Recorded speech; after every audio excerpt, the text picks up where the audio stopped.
दोस्तों आज हम देखने वाले हैं एक और हाई स्कूल एक्शन से भरे हुए के ड्रामा को। ये के ड्रामा काफी अच्छा है और ये आपको वीक हीरो जितना मजा देगा। ये कहानी है एक लड़के गामिन की जो बस पढ़ाई करके अच्छे मार्क्स लाना चाहता था, लेकिन वो बेचारा एक ऐसे स्कूल में फंस जाता है जहाँ पढ़ाई के अलावा सब कुछ होता है। हर जगह बस लड़के हो या फिर लड़कियां, सबके सब फाइटिंग में लगे होते हैं। अब ऐसे स्कूल में गामिन किस तरह पढ़ाई करेगा, चलिए जानते हैं इस कहानी में।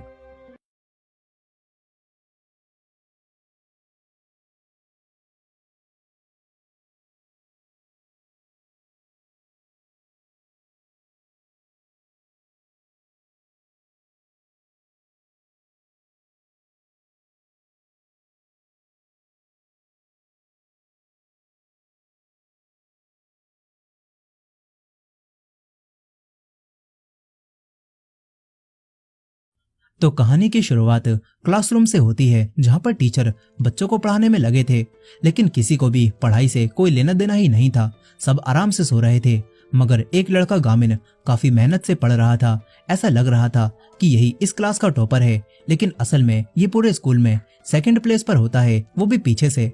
गामिन बताता है कि बचपन से ही उसे पढ़ाई करके अच्छे नंबर लाने थे और उसने हर एक फेमस एकेडमी को ज्वाइन भी कर लिया था, लेकिन तब भी कुछ भी नहीं बदला। गामिन ने अपनी माँ से बोलकर प्राइवेट ट्यूटर भी लगवा ली थी, लेकिन उसके आने के बाद भी गामिन अच्छे नंबर नहीं ला पाया। तभी एक दिन स्कूल में उसने एक लड़के को कहते हुए सुना कि अगर तुझे अच्छे ग्रेड से कॉलेज जाना है ना, तो यूसुंग टेक्निकल हाई स्कूल में चले जा। गामिन इसी आधी बात को सुनकर उस स्कूल में जाने का फैसला कर लेता है। वहीं पर उस लड़के का दूसरा दोस्त कहता है कि उस स्कूल में जाने से अच्छा है मैं मर जाऊं, लेकिन गामिन को ये बात नहीं पता थी। वो यूसुंग हाई स्कूल में एडमिशन ले लेता है, लेकिन जैसे ही पहले दिन वो क्लासरूम का दरवाजा खोलता है तो देखता है कि अंदर तो जंग छिड़ी हुई है। पढ़ाई का दूर दूर तक नामो निशान भी नहीं था। ये देखकर गामिन परेशान हो जाता है, लेकिन उसे ऐसा लग रहा था कि यहाँ तो सभी लोग मारपीट ही करते रहते हैं, तो थोड़ी ही पढ़ाई करके गामिन उन सभी लोगों से आगे निकल जाएगा। मगर फिर पूरे 10th ग्रेड में 220 बच्चों में से गामिन की रैंक 219 आती है।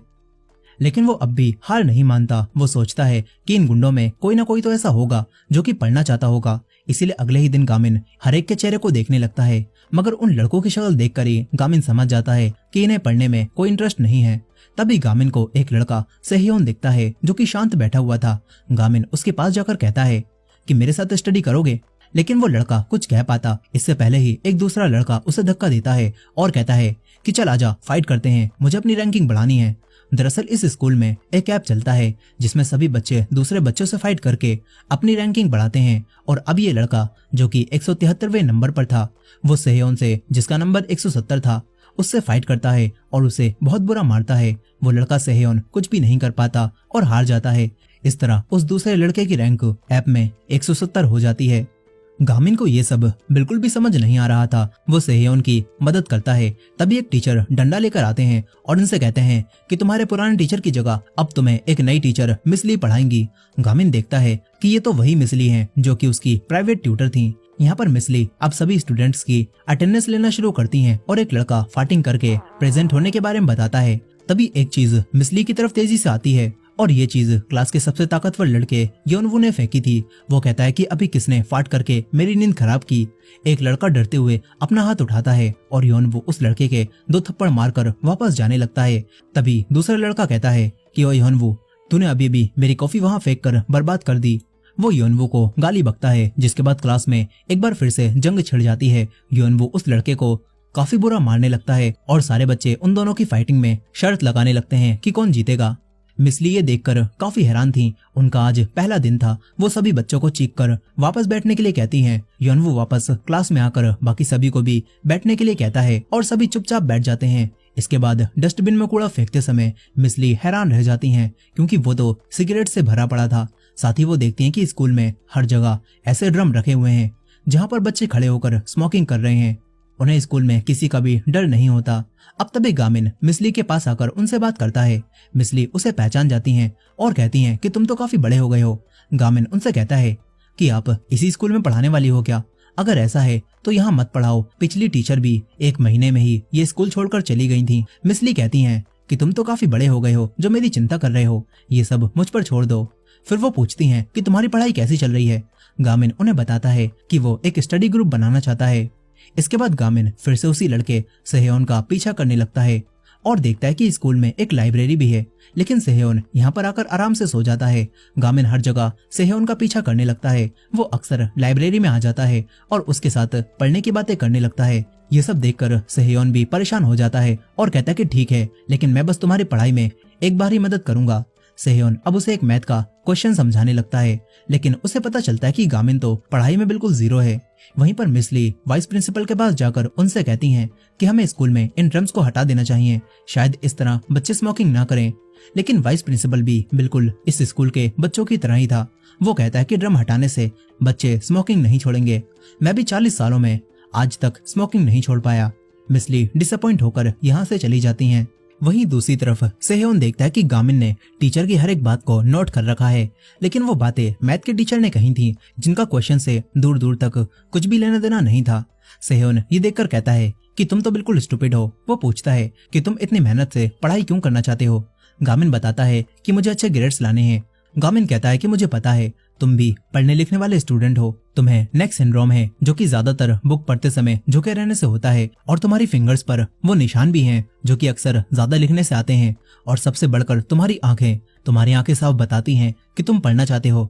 गामिन कहता है कि चलो हम साथ में एक स्टडी ग्रुप बनाते हैं, मगर सेहयोन कहता है कि तू थोड़ा पागल वागल है क्या, स्टडी ग्रुप वो भी इस स्कूल में, वो लड़का हान ऐसा कभी भी नहीं होने देगा। गामिन कहता है कि ये हान कौन है।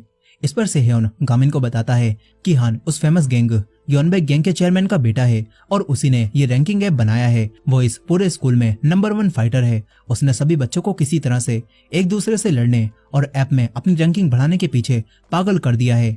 गामिन कहता है कि इससे हमारी पढ़ाई का क्या लेने देना।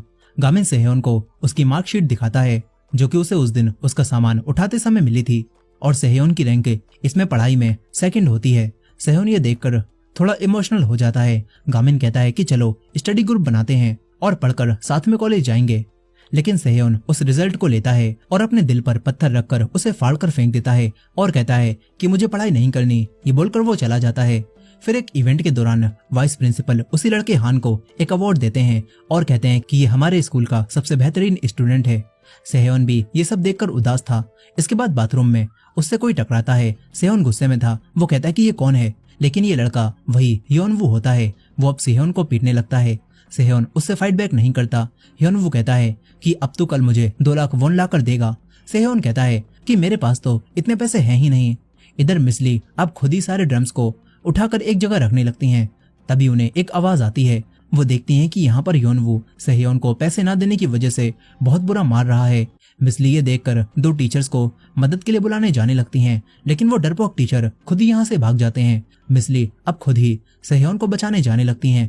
तभी गामिन यहाँ पर आकर उन्हें इस मामले में पढ़ने से रोक देता है और कहता है कि मैं उसकी मदद खुद करूंगा। इसके बाद गामिन मास्क लगाकर फायर एक्सटिंग्विशर लेकर आता है और पूरी जगह में स्प्रे करके सेहयोन को उठाकर भाग जाता है। वो सेहयोन को एक जगह पर लाता है, लेकिन सेहयोन उससे कहता है कि तुम ऐसा क्यों कर रहे हो, तुमने मेरी मदद क्यों की।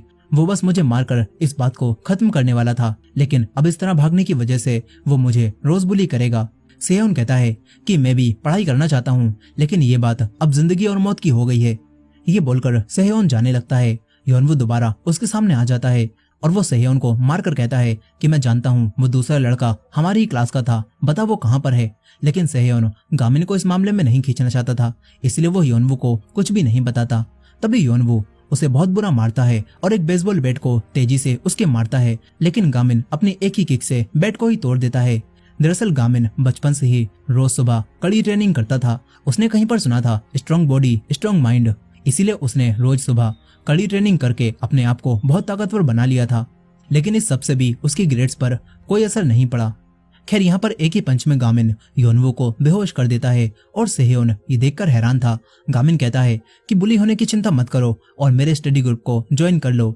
सेहयोन अब भी यही कहता है कि मुझे वो ज्वाइन नहीं करना। वो गामिन से कहता है कि मुझे पता है तुम भी पूरे कॉन्फिडेंट नहीं हो, इसी वजह से तो तुमने अभी खुद की आइडेंटिटी छुपाने के लिए मास्क पहन रखा है।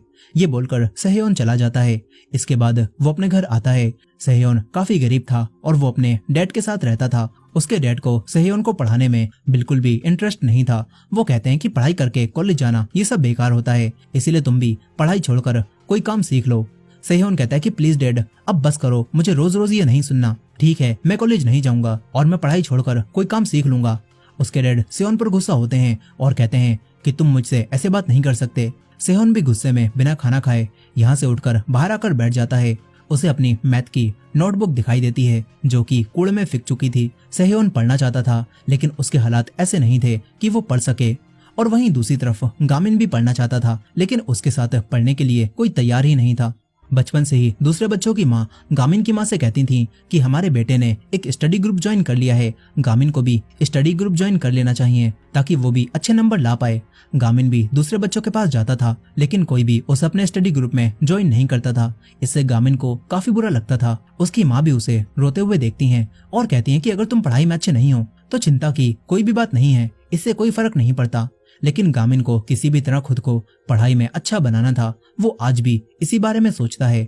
अब अगले दिन मिस ली उठती हैं। वो उस बेकार से स्कूल में बिल्कुल भी नहीं जाना चाहती थी लेकिन वो एक टीचर थी, उन्हें ये करना ही होगा।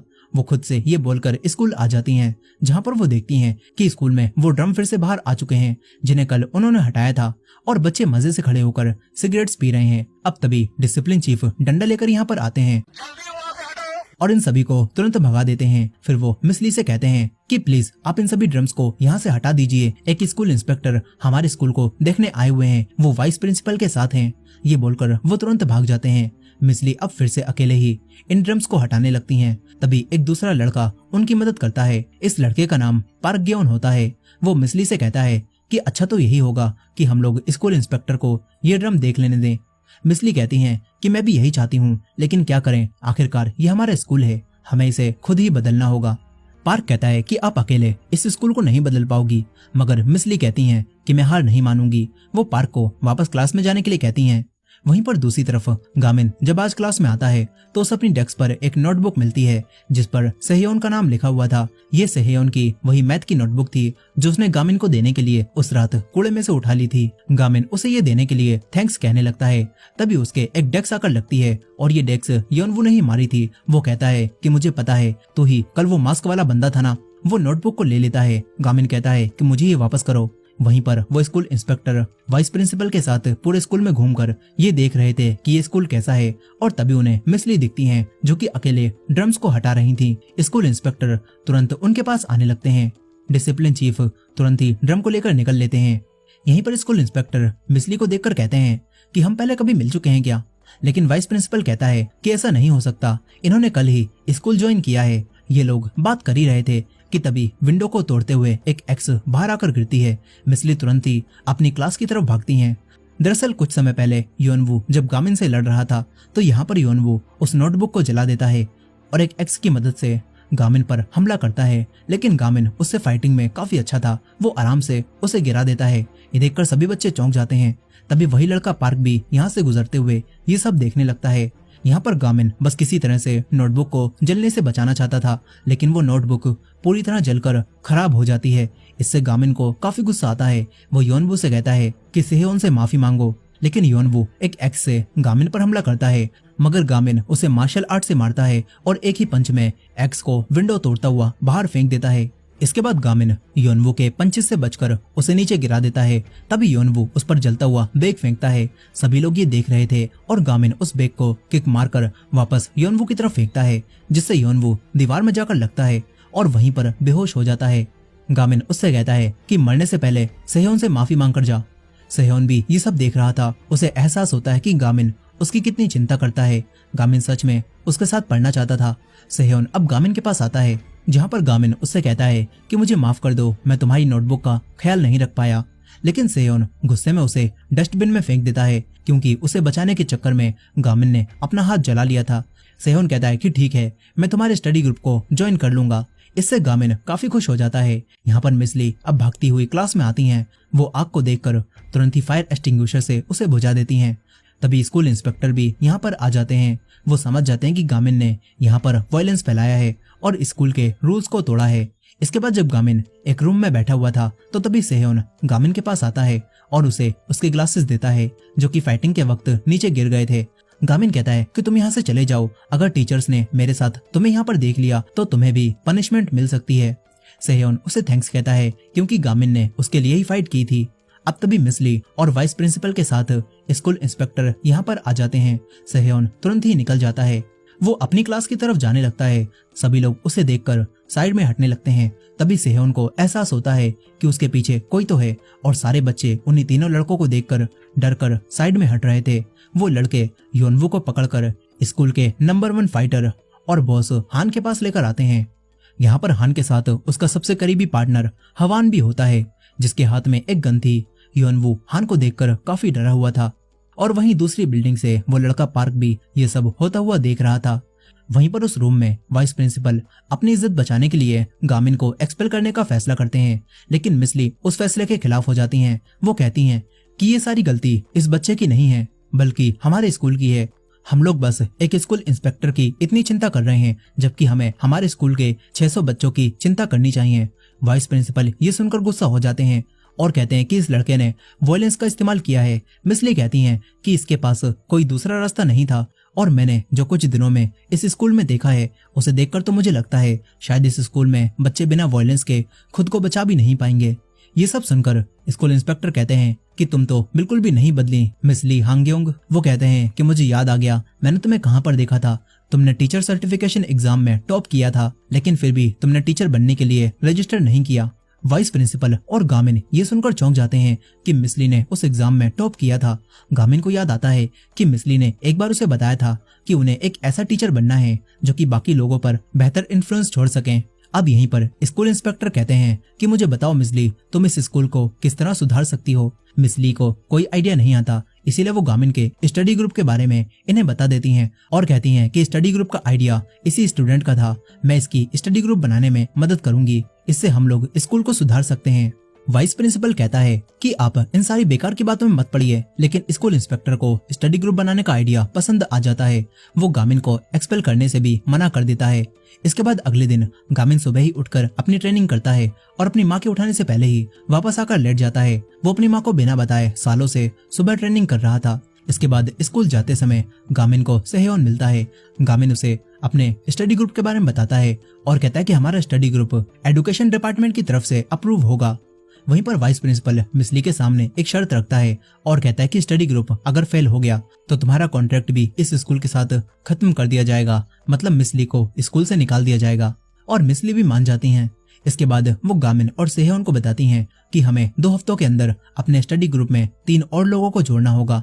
5 लोग होने के बाद ही स्टडी ग्रुप को एक क्लब की तरह एक्सेप्ट किया जाएगा। ये बात सुनकर दोनों थोड़े घबरा जाते हैं, लेकिन मिसली इन्हें नेपोलियन का कोट सुनाकर मोटिवेट करती हैं और गामिन भी जोश में आ जाता है। वो सेहयोन के साथ मिलकर पूरे स्कूल में स्टडी ग्रुप के पोस्टर लगाने लगता है और काफी सारे बच्चे उन्हें देख भी रहे थे। गामिन सोचता है कि शायद हमें 10 से भी ज्यादा बच्चे मिल जाएं जो कि स्टडी ग्रुप को ज्वाइन करना चाहते हों। इसके बाद वो दोनों लाइब्रेरी में बैठकर इंतजार करने लगते हैं। गामिन के पास एक स्टूडेंट की कॉल भी आती है, लेकिन उसे स्टडी ग्रुप को ज्वाइन नहीं करना था। वो कहता है कि मैं सामने वाली स्कूल में पढ़ने वाली एक लड़की को पसंद करता हूँ, क्या मुझे कुछ टिप्स मिल सकती हैं जिससे मैं उसके करीब हो जाऊं। गामिन उदास होकर फोन काट देता है। तभी एक लड़का गुस्से में यहाँ पर आ जाता है। गामिन को लगता है कि आखिरकार इन्हें इनका तीसरा मेंबर मिल ही गया, लेकिन असल में उस लड़के को पता चला था कि किसी ने योनवू को मारकर उसे हरा दिया है। और क्योंकि ये लड़का पूरे 10th ग्रेड में नंबर 3 का फाइटर होता है, इसीलिए अब ये गामिन को मारना चाहता है। लेकिन गामिन को लगता है कि वो स्टडी ग्रुप ज्वाइन करना चाहता है। गामिन खुशी से उसे पास लाता है और फॉर्म ढूंढने लगता है। वो लड़का गामिन पर हमला करता है, लेकिन गामिन अनजाने में ही उससे बचता रहता है। और जब गामिन लॉकर को खोलता है तो डोर उसके मुंह पर लगता है, जिससे वो लड़का यहीं बेहोश हो जाता है। और बाकी बच्चे भी बाहर से ये सब देख रहे थे। वो सोचते हैं कि गामिन तो बहुत ही बेहतरीन फाइटर है। यहीं पर सेहयोन ये देखकर हैरान था। फिर पूरे स्कूल में दूसरे लड़के बाकियों को भी ये बात बताने लगते हैं कि वो लड़का गामिन तो पूरा मॉन्स्टर है, उसने बुरी तरह से उस तीसरी रैंक वाले को हरा दिया। इधर गामिन सेहयोन से कहता है कि क्या वो लड़का दोबारा यहाँ पर आएगा, पता नहीं वो कैसे खुद ही बेहोश हो गया। सेहयोन उससे कहता है कि इंतजार मत करो, वो वापस नहीं आने वाला, वो यहाँ पर स्टडी ग्रुप को ज्वाइन करने आया ही नहीं था। अब तभी गामिन उठता है, जिससे सेहयोन तो डर ही गया था। गामिन के पास एक नया आइडिया आया था। वो अब सेहयोन के साथ खुद दूसरे बच्चों को देखने लगता है, क्योंकि गामिन के पास एक टैलेंट है। वो किसी की भी आंखें देखकर ये बता सकता है कि वो इंसान पढ़ाई करना चाहता है या फिर नहीं। गामिन अब हर जगह जाता है, लेकिन जहाँ भी वो जाता है वहां से बच्चे गायब हो जाते हैं, क्योंकि सभी अब उससे डरने लगे थे। तभी गामिन और सेहयोन को पार्क दिखाई देता है। गामिन तुरंत उसके पास जाकर उसे भी स्टडी ग्रुप के बारे में बताता है और स्टडी ग्रुप को ज्वाइन करने के लिए कहता है। लेकिन पार्क कहता है कि तुम तो काफी कॉन्फिडेंट हो, या फिर तुम्हें परवाह ही नहीं कि तुम्हारे साथ आने वाले लोगों को कितना कुछ झेलना पड़ेगा। ये बोलकर पार्क चला जाता है। वहीं पर मिसली देखती है कि गामिन से पिटने के बाद वो लड़का हियोनवू एक बार भी स्कूल नहीं आया है। मिसली उसे कॉल करती हैं, लेकिन उसकी कॉल भी नहीं लगती। फिर मिसली उसका एड्रेस निकालकर उसके घर भी जाती हैं, लेकिन वहां भी कोई भी नहीं था। वहीं दूसरी तरफ सेहयोन गामिन से कहता है कि तुम स्टडी ग्रुप ही ज्वाइन क्यों करना चाहते हो, तुम किसी एकेडमी या फिर ऑनलाइन क्लास को ज्वाइन कर लो। गामिन कहता है कि वो ये सब कुछ पहले ही कर चुका है, लेकिन इनसे कुछ भी नहीं हुआ। सेहयोन कहता है कि फिर तुम पढ़ाई पर इतना ध्यान मत दो और स्पोर्ट्स को ज्वाइन कर लो, तुम तो वैसे भी फाइटिंग में काफी अच्छे हो। लेकिन गामिन कहता है कि उसे पढ़ाई ही पसंद है। इसके बाद मिसली यहाँ पर आती हैं। वो इनका मूड ठीक करने के लिए इन्हें स्टोर में ले जाती हैं, जहाँ पर स्टडी का काफी सारा सामान था और गामिन तो बहुत सारे पेन्स को ही देखता रहता है। वो एक रेड बुक को भी खरीदता है जिसे वो सेहयोन से छुपा रहा था।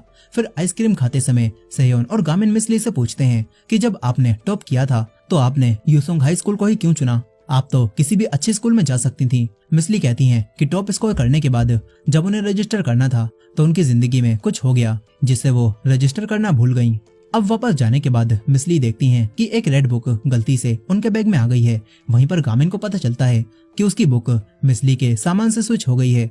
वहीं पर मिसली अब गामिन को कॉल करने लगती हैं ताकि बता सकें कि उसकी बुक उनके पास है, लेकिन तभी वो देखती हैं कि उनके घर का डोर लॉक टूटा हुआ है। मिसली अंदर देखती हैं तो यहाँ पर हियोनवू था जो उनके घर में घुस आया था। उसके साथ कई और लड़के भी थे और ये सभी लोग उसी लड़के हान के कहने पर मिसली को मारने आए हुए थे।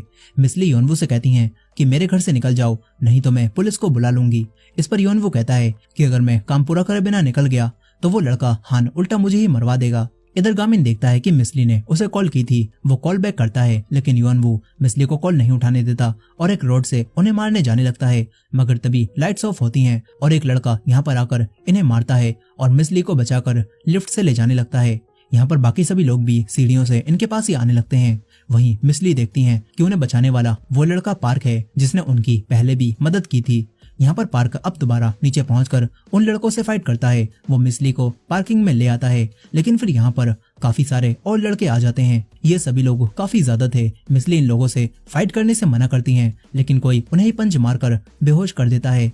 यहाँ पर पार्क मिसली को बचाने के लिए फाइटिंग मोड में आ जाता है। इधर गामिन भी अपने घर से निकल चुका था। वो मिसली को कॉल कर रहा होता है, लेकिन उसकी कॉल कोई भी नहीं उठाता। तभी उसे कुछ लड़के तेजी से कहीं पर जाते हुए दिखते हैं। वो लोग कह रहे थे कि उन्होंने उसे ढूंढ लिया। गामिन को शक हो जाता है। वहीं पर पार्क अब अकेले ही उन लोगों पर भारी पड़ रहा था। पार्क इन लोगों से फाइटिंग में काफी अच्छा था। वो इन्हें बहुत बुरा मारता है। तभी हियोनवू को याद आता है कि उसने पार्क को कहीं पर देखा हुआ है। पार्क तो उसी औरत का बेटा है जिसका किसी ने रोड पर चलते समय मर्डर कर दिया था और पार्क के पेट में भी एक चाकू मारा था। हियोनवू उसी जगह पर पार्क के पंच मारता है, जिससे पार्क अब कुछ भी नहीं कर पाता और बाकी सभी भी उसे पीटने लगते हैं। तभी मिसली को होश आ जाता है। वो ये सब देखकर उन्हें रोकने के लिए कहती हैं। हियोनवू उन्हें मारने आने लगता है, मगर तभी गामिन यहाँ पर आ जाता है। वो हियोनवू को पकड़कर दूर फेंक देता है, लेकिन अब कई सारे और भी लड़के यहाँ पर आ चुके थे। मगर गामिन भी फाइटिंग मोड में आकर अकेले ही इन्हें बचाने लगता है। वो एक लड़के से चैन भी छीन लेता है और उसे ही मारता है। वहीं पर दूसरी तरफ गामिन की माँ देखती हैं कि आज गामिन अपने रूम में नहीं है। उसके ऊपर कर्फ्यू लगा हुआ था जो कि आज उसने तोड़ दिया। यहीं पर उन्हें गामिन का शेड्यूल भी मिलता है जिसमें गामिन ने नुनचाकू ट्रेनिंग भी शामिल कर रखी थी। वहीं पर गामिन उस चैन से अब नुनचाकू बनाकर उन लड़कों से फाइट करने लगता है। वो नुनचाकू मार्शल आर्ट में भी काफी माहिर था और गामिन अकेले ही इन लोगों को निपटा देता है। सभी लोग डरकर अब यहाँ से भागने लगते हैं। तभी वही लड़का हियोनवू एक कांच की बोतल उठाकर गामिन के मारने आने लगता है, लेकिन पार्क उसे धक्का देकर उसे गिरा देता है। फिर पार्क हियोनवू को मारकर उससे कहता है कि बता तू मेरी माँ के मर्डर केस के बारे में आखिर क्या क्या जानता है। पार्क इतना गुस्से में था कि वो हियोनवू को जान से ही मार देता। ये देखकर गामिन पार्क को रोक लेता है और हियोनवू भी तुरंत ही छुड़ाकर यहाँ से भाग जाता है। पार्क घायल होने की वजह से उसका पीछा नहीं कर पाता। उसे काफी गुस्सा आता है। वो अपनी माँ के मर्डर के बारे में आज कुछ भी पता नहीं लगा पाया। वो मिसली से कहता है कि अभी जो लड़के बचकर भाग गए आप उनके साथ जो चाहो वो कर सकती हो, लेकिन इंसाफ नाम की चीज यहाँ पर एग्जिस्ट नहीं करती। मैं आपको ये बात इसीलिए बता रहा हूँ क्योंकि आपको देखकर मुझे मेरी माँ की याद आ जाती है। ये बोलकर वो जाने लगता है। गामिन उसे संभालता है। पार्क कहता है कि तुम भी स्टडी ग्रुप के बारे में भूल जाओ, ऐसे स्कूल में स्टडी ग्रुप नहीं बन पाएगा। अब इसके बाद मिस ली भी गामिन को उसकी बुक देती हैं। वो बुक ब्रूस ली की मार्शल आर्ट की थी। अब इसके बाद मिस ली वापस अपने रूम में आ जाती हैं। वो काफी डरी हुई थी और वो फोन उठाकर पुलिस को कॉल करने लगती हैं। तभी उनकी डोरबेल बजती है और बाहर उन्हीं लड़कों में से एक लड़का आया हुआ था। वो मिस ली से दिल से माफी मांगता है और कहता है कि अगर मैं उसकी बात नहीं मानता तो वो लोग मुझे ही जान से मार देते। ये सब कुछ वो लड़का हान ही करवा रहा है। मिस ली कहती हैं कि ठीक है, मैं पुलिस में कंप्लेन नहीं करूंगी, लेकिन मुझे तुमसे कुछ जानना है। वहीं पर गामिन और सेहयोन अपने नए मेंबर का स्टडी ग्रुप में आने का वेट कर रहे थे और तभी उन्हें कोई कांटेक्ट करता है। इसके बाद ये दोनों एक क्लास में जाते हैं जो कि पूरी गर्ल्स से भरी हुई थी, क्योंकि ये स्कूल कोएड है। वहीं दूसरी तरफ मिस ली एक टीचर से हान के बारे में पूछती हैं, लेकिन वो टीचर कहता है कि लगता है अभी तक आपको हान के बारे में किसी ने नहीं बताया। वो कहता है कि इस तरह हान के बारे में जानकारी निकालना छोड़ दीजिए मैम, नहीं तो आपकी जान भी जा सकती है। लेकिन मिस ली डरने वालों में से नहीं थी। वो अब हान को ही बात करने के लिए बुला लेती हैं। वहीं पर गामिन और सेहयोन उसी लड़की को देखते हैं जिसने इनके पास स्टडी ग्रुप ज्वाइन करने के लिए कॉल की थी। उस लड़की का नाम जीवू होता है। सेहयोन उसे देखकर कहता है कि इस लड़की को छोड़ देते हैं, ये लड़की उसी लड़के योनवू की बहन है जिसे तुमने मारा था। यहाँ पर अब जीवू के पास कुछ लड़कियां आती हैं जो कि अक्सर उसे बुली किया करती थीं।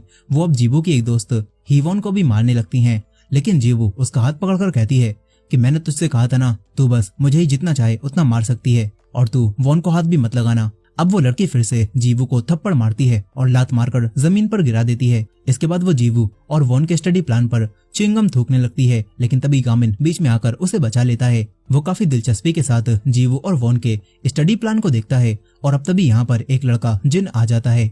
उसने अलग तरह की यूनिफॉर्म पहनी हुई थी। वो गामिन को पहचान जाता है कि ये तो वही बंदा है जिसने योनवू को धूल चटाई थी। वो कहता है कि जीवू मेरी गर्लफ्रेंड है, तो उसके साथ क्या कर रहा है।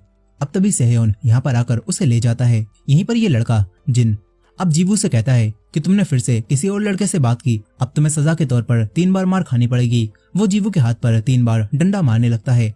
जीवू भी किसी वजह से उसकी बात मानने के लिए मजबूर थी, लेकिन गामिन यहाँ पर आकर ऐसा नहीं होने देता। वो इस लड़के के च्युइंगम फेंक कर मारता है और ये देखकर जिन गामिन को मारने वाला होता ही है कि तभी यहाँ पर डिसिप्लिन चीफ आ जाते हैं और उसे रोक देते हैं। जिन गामिन से कहता है कि ओए बच्चे, मैं तुझे बाद में देख लूंगा। ये बोलकर वो चला जाता है। फिर सेहयोन से गामिन को पता चलता है कि जिससे उसने अभी पंगा ले लिया है वो डिसिप्लिनरी कमेटी का मेंबर है। अब तभी इनके पास जीवू की वही दोस्त वॉन आ जाती है। वो इन्हें बताती है कि मैंने ही जीवू के नाम से स्टडी ग्रुप में एप्लीकेशन साइन की थी और असल में आजकल जीवू को बहुत ज्यादा बुली किया जा रहा है। ये सब तब शुरू हुआ था जब वो लड़कियां मुझे बुली करती थीं, लेकिन जीवू ने मुझे बचा लिया। लेकिन जीवू के बुली होने की ये वजह नहीं है। वो कहती है कि लड़कियों में कोई भी जीवू को फाइट में टक्कर नहीं दे सकती थी और इसी वजह से उन्होंने मुझे भी बुली करना छोड़ दिया था। लेकिन फिर कुछ समय पहले की बात है, जब उसका भाई योनवू जॉब के दौरान किसी चीज को डिलीवर करने जा रहा था तो किसी ने उस पर हमला किया और उसके सारे पैसे छीन लिए।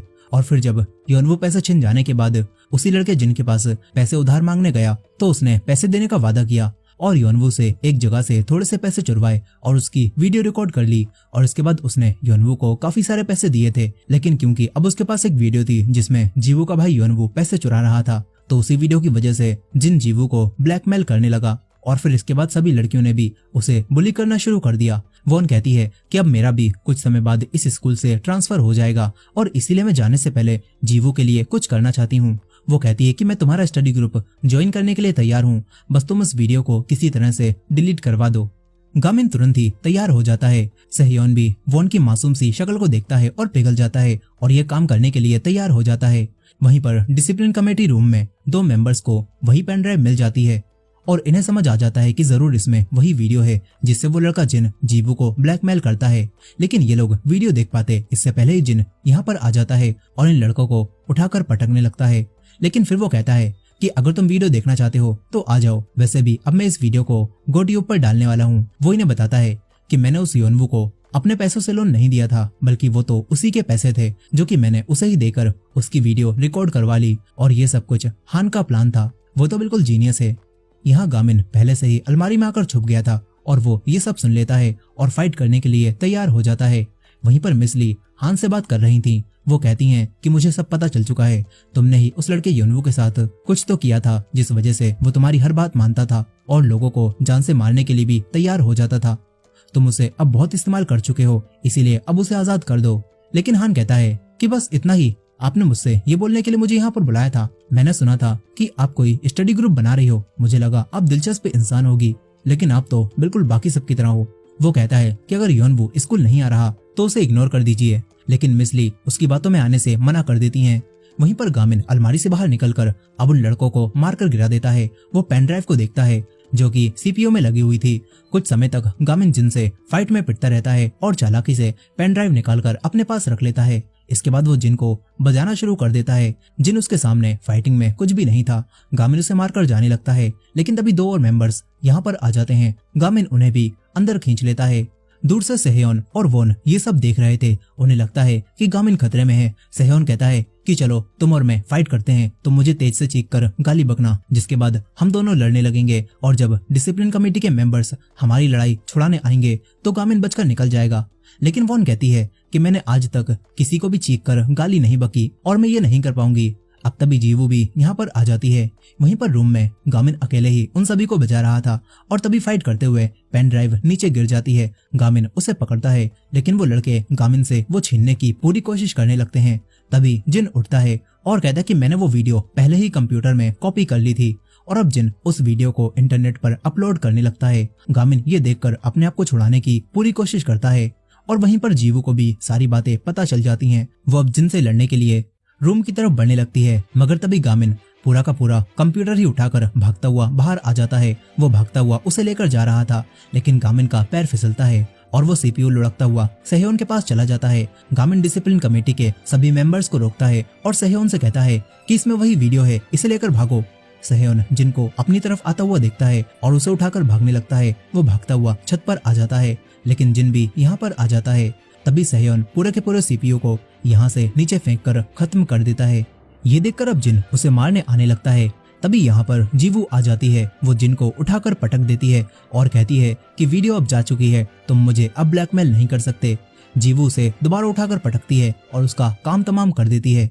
वहीं पर हान मिसली से कहता है कि तुम्हें अपने स्टूडेंट्स पर बहुत ज्यादा नाज है ना, लेकिन जल्दी ही तुम पछताओगी। इसके बाद हम योनवू को देखते हैं जो कि स्कूल की तरफ ही आ रहा था। यहीं पर डिसिप्लिन चीफ ने गामिन को पकड़ लिया था और तभी वो देखता है कि पेन ड्राइव नीचे गिर गई है। वो वॉन को ये बात बताता है, लेकिन वॉन के वो पेन ड्राइव उठाने से पहले ही वही गुंडी लड़की पेन ड्राइव उठा लेती है और समझ जाती है कि सही जिन जीवू को बुली किया करता था। वो पेन ड्राइव को लेकर जाने लगती है। तभी वॉन अपनी हिम्मत दिखाती है और चीख कर उस बुली को गाली देती है, जिससे उसे गुस्सा आता है और वो वॉन को मारने के लिए उसकी तरफ दौड़ने लगती है। लेकिन वॉन भी उसे धक्का देकर उससे पेन ड्राइव छीन लेती है। जीवू भी यहाँ करके देखती है और वो वॉन की इतनी बहादुरी देखकर उसकी तारीफ करती है। यहीं पर अब एक लड़का जिनको उठाकर वापस ले जा रहा था और तभी योनवू यहाँ पर आ जाता है। योनवू को हान ने सब सच बता दिया था कि उस रात तुम्हारे ऊपर जिन ने ही भेस बदलकर हमला किया था और तुम्हारे पैसे छीन लिए थे और फिर उसने तुम्हारे पैसे तुम्हें ही लोन पर दिए और तुम्हारी वीडियो की वजह से वो तुम्हारी बहन को भी ब्लैकमेल करता है। हान उसे एक चाकू देता है और अब ये सब जानने के बाद योनवू जिन के चाकू मार देता है, लेकिन मिसली बीच में आ गई थी। वो जिन को बचा लेती हैं, लेकिन असल में उन्होंने ये काम जिन को बचाने के लिए नहीं बल्कि योनवू को बचाने के लिए किया था। उन्हें पता चल गया था कि जीवू और योनवू का इस दुनिया में अब कोई भी नहीं है और दोनों बहुत मेहनत करते हैं। जीवू योनवू से बड़ी है, लेकिन फिर भी योनवू उसका ख्याल रखता है। अगर योनवू जिनको चाकू मार देता है तो उसे हमेशा के लिए जेल में डाल दिया जाएगा, जो कि अब मिसली ने होने से रोक दिया। योनवू को भी मिसली को चाकू मारकर दुख हो रहा था। मिसली उससे कहती हैं कि योनवू हार मत मानना, मैं तुम्हारी मदद करूंगी, लेकिन घायल होने की वजह से वो बेहोश हो जाती हैं। तभी गामिन यहाँ पर आ जाता है और मिसली को तुरंत ही हॉस्पिटल ले जाया जाता है, जहाँ पर ऑपरेशन रूम में काफी देर तक उनका इलाज चलता है। और थोड़ी देर बाद जीवू भी मिसली को यहाँ पर देखने आती है। वो हिम्मत जुटाकर उनका सामना करती है, जहाँ मिसली की जान बच गई होती है। सेहयोन, गामिन और वॉन तीनों यहाँ पर होते हैं और जीवू भी इनसे मिलकर मिसली से योनवू की तरफ से माफी मांगती है और कहती है कि मैं खुद उसे पुलिस में पकड़वा कर आई हूँ, उसे सजा जरूर मिलेगी। लेकिन मिसली कहती हैं कि तुम भी हमारे स्टडी ग्रुप में ज्वाइन हो रही हो ना। वॉन कहती है कि मैं भी स्टडी ग्रुप को ज्वाइन कर रही हूँ और अब मैं इस स्कूल से भी ट्रांसफर नहीं लूंगी। जीवू भी अब स्टडी ग्रुप को ज्वाइन कर लेती है, जिससे सभी लोग काफी खुश होते हैं। अब इसके बाद ये चारों लाइब्रेरी में आते हैं। गामिन ने एक चार्ट बनाया था जिसमें अभी भी 5वें मेंबर की जगह खाली थी। यहीं पर सेहयोन बताता है कि हान को भी किसी वजह से डिटेक्टिव ने अरेस्ट कर लिया है। इन्हें लगता है कि अब शायद हान को भी उसके कामों के लिए किसी डिटेंशन फैसिलिटी में भेज दिया जाएगा। अब तभी कोई चीज खिड़की को तोड़ती हुई अंदर आ जाती है और कोई चीख कर गामिन को बाहर बुलाने लगता है। गामिन खिड़की से बाहर देखता है तो यहाँ पर 11th ग्रेड का नंबर 1 फाइटर आया हुआ था और जिन को पीटने के बाद गामिन के मॉन्स्टर होने की खबर पूरे स्कूल में और बढ़ गई थी। और क्योंकि जिन 11th ग्रेड में था इसीलिए अब 11th ग्रेड का नंबर 1 फाइटर गामिन से लड़ना चाहता है। वो गामिन को फाइट करने के लिए नीचे बुलाता है और उसके सामने एक लड़के जुन को लाता है जो कि स्टडी ग्रुप में ज्वाइन होना चाहता था, लेकिन ये लड़का उसे स्टडी ग्रुप में ज्वाइन नहीं होने देता और स्टडी ग्रुप का मजाक भी बनाता है। ये देखकर गामिन बिल्डिंग से नीचे कूदता हुआ आता है और उस लड़के के एक ही पंच मारकर उसे खत्म कर देता है। जुन काफी मजे में ये सब होते हुए देख रहा था। तभी जुन बताता है कि उसे बचपन से ही फाइटिंग में नंबर 1 बनना था, लेकिन वो फाइटिंग में शुरू से ही काफी बुरा और कमजोर था।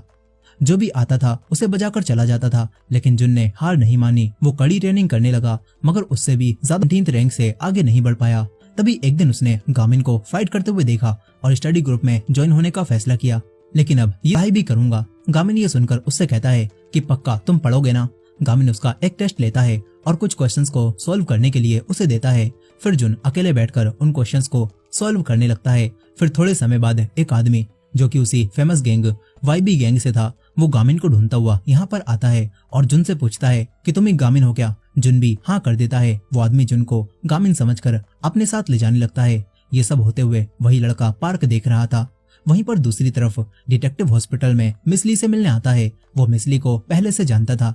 इधर जुन उस आदमी के साथ कहीं पर जा रहा था। उसे याद आता है कि बचपन में जब बच्चे उसे मारते थे तो उसका दोस्त एंटी ही उसे बचाता था। एंटी को विश्वास था कि जुन एक दिन ताकतवर हो जाएगा, लेकिन फिर बड़े होने के बाद एंटी ने उसी फेमस गैंग वाईबी गैंग को ज्वाइन कर लिया और वो जुन को पीछे छोड़कर चला गया। लेकिन आज जुन भी उसी गैंग को ज्वाइन करने जा रहा होता है। वो आदमी जुन को एक सुनसान जगह पर लाता है और कहता है कि तुम्हें हमारी गैंग ज्वाइन करने के लिए एक टेस्ट पास करना होगा। अगर तुम उस कार तक पहुंच गए और उसकी चाबियां उठा ली तो तुम पास हो जाओगे और वो कार भी तुम्हारी हो जाएगी, लेकिन 3 लोग तुम्हें वहां जाने से रोकेंगे। इसके बाद इनकी फाइट शुरू होती है। इधर बाकी सभी लोग जब वापस लाइब्रेरी में आते हैं तो इन्हें यहाँ पर जुन नहीं मिलता। अब बहुत बुरी तरह से पिट चुका था। वो आदमी समझ जाता है कि ये लड़का गामिन नहीं है। वो जुन को मारता है। गामिन को देखकर समझ जाता है कि ये चश्मिशी गामिन है। इसके बाद वो गामिन से कहता है कि चलो अब तुम्हारा टेस्ट शुरू करते हैं। अगर तुमने अपने दोस्त को मुझसे छुड़ा लिया तो तुम पास हो जाओगे। वहीं पर दूसरी तरफ वही डिटेक्टिव अपने कलीग से बात कर रहा था। वो कहता है कि आखिर वो लड़का हान कौन था। वो उस दिन स्टेशन में आते ही आराम से चला गया और वो मेरे बारे में भी जानता था, जबकि मैं तो यहाँ पर नया ट्रांसफर हुआ हूँ। इस पर उसका सीनियर कहता है कि तुम इस पर ध्यान मत दो और जो हो रहा है उसे होने दो। अब तभी डिटेक्टिव को नीचे 2 हाई स्कूल के बच्चे दिखते हैं। ये दोनों सेहेयन और वॉन थे जो कि बाकी सभी को बचाने के लिए पुलिस को सब बताने आए थे। वहीं पर दूसरी तरफ गामिन, जीवू और पार्क उन सभी लोगों से फाइट करने लगते हैं। पार्क और जीवू आराम से उन्हें हरा रहे थे और गामिन भी एक पेपर को हथियार बनाकर उस लड़के को मारता है और उसका चाकू छीनकर उसे गिरा देता है। वो लड़ते हुए ही पार्क और जीवू दोनों की भी मदद करता है। गामिन से बचकर उल्टा उसे ही मारने लगता है। तभी गामिन, पार्क और जीवू तीनों मिलकर उस पर हमला करते हैं, लेकिन वो इन तीनों से बचकर इन्हें मारने लगता है। इसके बाद गामिन पूरे फाइटिंग मोड में आ जाता है। मास्टर ने उसे बहुत जरूरी समय पर ही इस्तेमाल करने के लिए कहा था। गामिन अब उसी टेक्निक से इस आदमी को बहुत बुरा मारता है और दीवार में फिट करके उसके पंचेस ही पंचेस मारता है और उसका काम तमाम कर देता है। पार्क और जीवू ये देखकर हैरान थे। इसके बाद पार्क उस आदमी से अपनी माँ के मर्डर केस के बारे में पूछताछ करने जाने लगता है। तभी वही कार जो कि अब तक खड़ी हुई थी वो गामिन की तरफ बढ़ती है, लेकिन जुन सही मौके पर उठकर गामिन को बचा लेता है। इसके बाद कार के अंदर से हान का वही साथी हवान निकलता है। वो गामिन से कहता है, क्यों गामिन, तू तो काफी इंटरेस्टिंग है, हमारी गैंग को ज्वाइन करेगा, तुझे मैनेजर की पोस्ट मिल सकती है। लेकिन गामिन मना कर देता है और कहता है कि मैं अपने दोस्तों के साथ कॉलेज जाऊंगा। हवान इनका मजाक उड़ाता है और तभी उसे पार्क दिखता है। वो पार्क की माँ के मर्डर केस के बारे में कोई बात जानता था और इसी वजह से वो यहाँ से निकलने लगता है। पार्क भी सच पता लगाने के लिए उसके पीछे जाता है। सेहयोन और वॉन भी पुलिस को लेकर यहाँ पर आ चुके थे, जिसके बाद उस गैंग के लोगों को अरेस्ट कर लिया जाता है। डिटेक्टिव इन सभी को बताता है कि आजकल पुलिस स्टेशन के हालात भी अच्छे नहीं चल रहे हैं, हर जगह मुझे तुरंत ही कॉल करना। इसके बाद डिटेक्टिव यहाँ से चला जाता है। गामिन भी तुरंत ही अपने घर की तरफ निकलता है। वो अपनी माँ से कहता है कि मैं आ ही रहा हूँ। दरअसल गामिन के ऊपर उसकी माँ ने कर्फ्यू लगा रखा था और उससे रात 10 बजे से पहले घर पहुंचना होता था, लेकिन कुछ दिनों से गामिन बार बार अपना कर्फ्यू तोड़ने लगा है, जिससे उसकी माँ को अब गुस्सा आ रहा होता है। वहीं पर डिटेक्टिव मिस ली को बताते हैं कि स्टडी ग्रुप के बच्चों की मदद से हम कुछ गुंडों को पकड़ पाए हैं और उन गुंडों के बयान से शायद हम लोग हान को भी अरेस्ट कर लें। मिस ली को यह सुनकर काफी खुशी होती है। वहीं पर हान ने मिस ली और गामिन को अपनी नजरों में 4 स्टार दिए होते हैं, यानी कि वो दोनों हान के लिए खतरनाक साबित हो रहे हैं। यहीं पर अब घर पहुंचकर सभी स्टडी ग्रुप के मेंबर्स चैट में बात करने लगते हैं। जुन भी हॉस्पिटल पहुंचकर ठीक हो गया था। फिर अगले दिन गामिन सुबह ही अपनी ट्रेनिंग करता है, शुरू कर देते हैं। ये सभी लोग मिलकर पढ़ाई भी करते हैं और डिसिप्लिन कमेटी के मेंबर्स बिना बात के जब इन्हें सजा देने की कोशिश करते हैं तो तभी मिस ली, जो कि ठीक होकर वापस स्कूल आना शुरू कर देती हैं, वो इन्हें बचा लेती हैं और सभी लोग उन्हें देखकर काफी खुश होते हैं। इसके बाद वो वाइस प्रिंसिपल के पास जाती हैं और उन्हें कुछ पेपर्स दिखाती हैं जिसमें स्टडी ग्रुप के 5 मेंबर्स के नाम थे।